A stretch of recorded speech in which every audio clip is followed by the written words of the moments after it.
Assalamualaikum warahmatullahi wabarakatuh. Innal hamdalillah wassalatu wassalamu ala rasulillah wala haula wala quwwata illa billah, amma ba'du.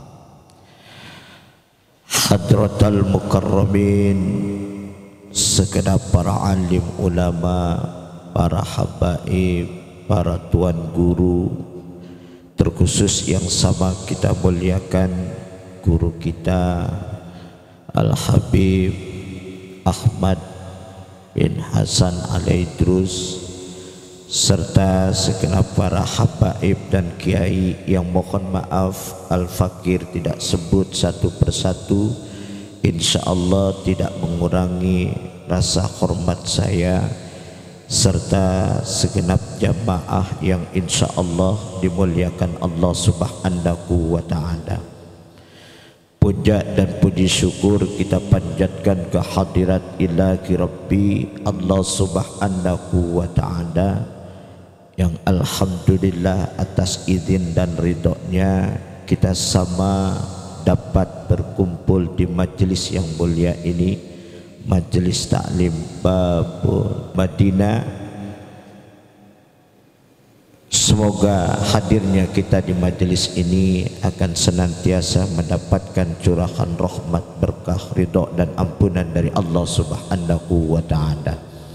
Salawat teriring salam senantiasa tercurah kepada junjungan Nabi besar kita Nabi Muhammad sallallahu alaihi wasallam, serta keluarga dan para sahabatnya dan para tabi'in-tabi'innya yang telah membawa umatnya minal zulumati ilan nur, dari alam kegelapan menuju alam terang menderang, semata-mata rahmat dari Allah Subhanahu wa ta'ala.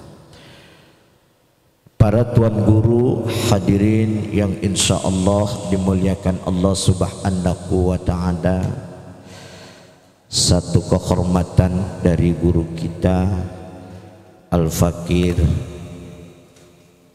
diberikan kesempatan untuk berta'aruf.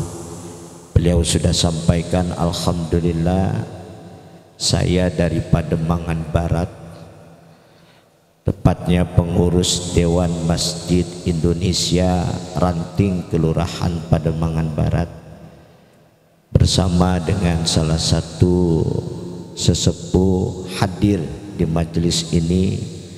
Mudah-mudahan bertambah guru, bertambah saudara. Dan pada kesempatan ini pula kita sama menuntut ilmu dengan satu harapan, semoga Allah berikan kekuatan dan kesempatan kepada kita untuk istiqomah dalam keimanan dan ketakwaan kepada Allah Subhanahu wa ta'ala. Mungkin para guru kita sudah menyampaikan, kalau boleh Al-Fakir sedikit mengulang kembali, ada satu riwayat yang mungkin begitu indah terdapat di dalam kitab Durratun Nasikhin.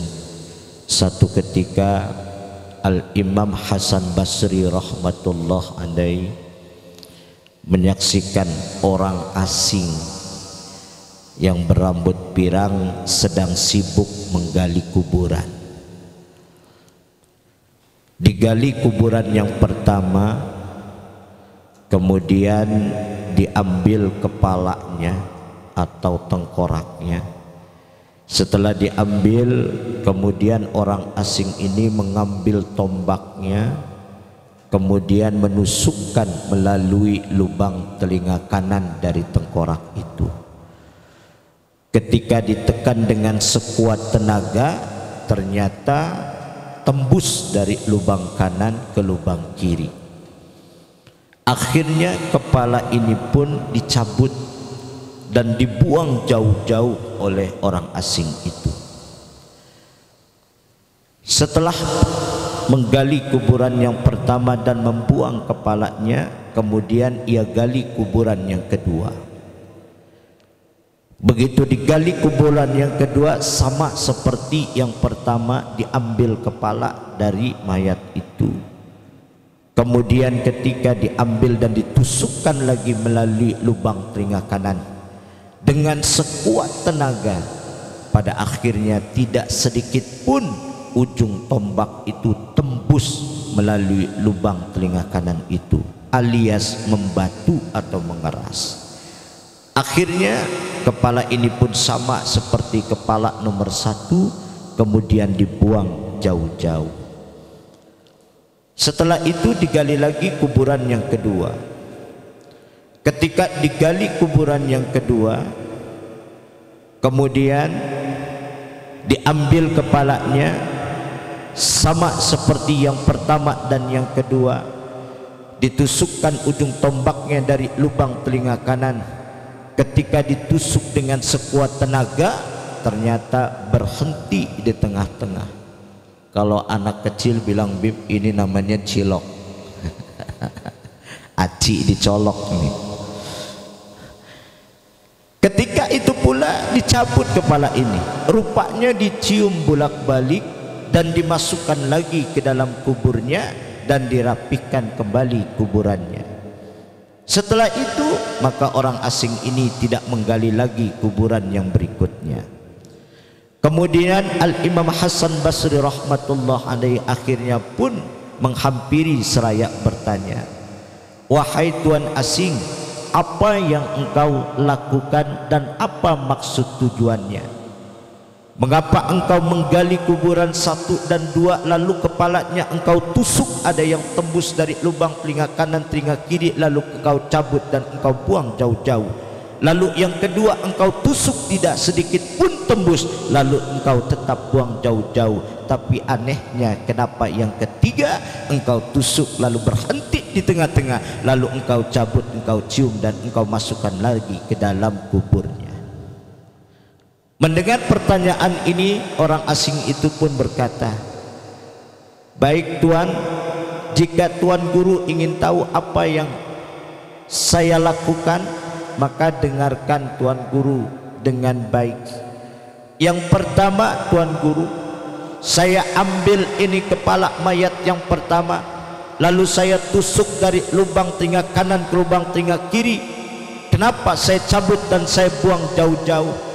Inilah tuan simbol manusia yang hidup di alam dunia, mendengar ayat-ayat Allah, mendengar hadis-hadis Rasulullah, mendengar ilmu dari tuan gurunya, mendengar nasihat dari orang tuanya, mendengar azan berkumandang, masuk dari telinga kanan tapi keluar lagi dari telinga kiri.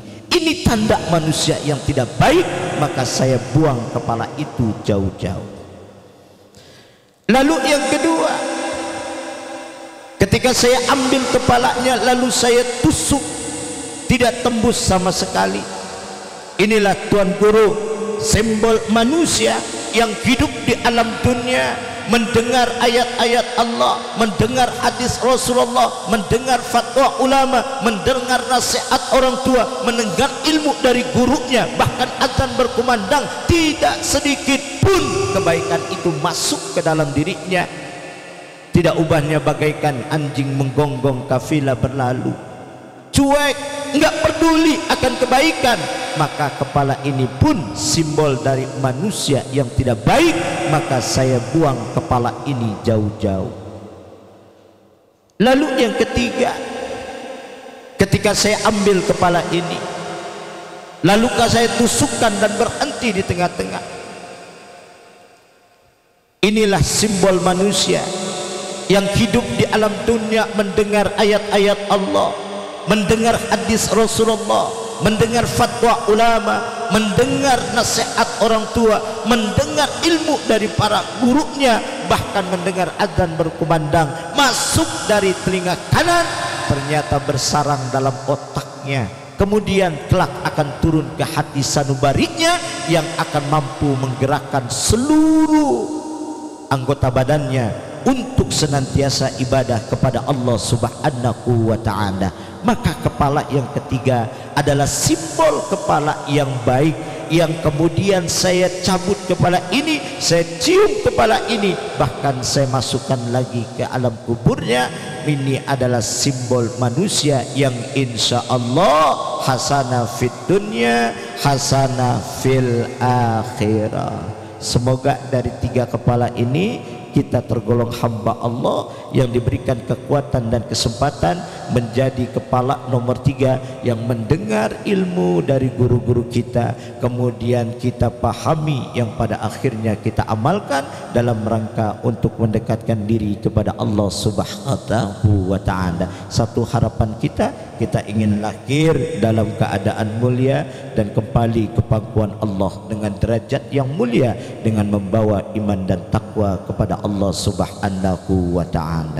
Wallahu a'lam bishawab, wallahul muwaffiq ila aqwamit thoriq. Assalamu alaikum warahmatullahi wabarakatuh. Waalaikumsalam.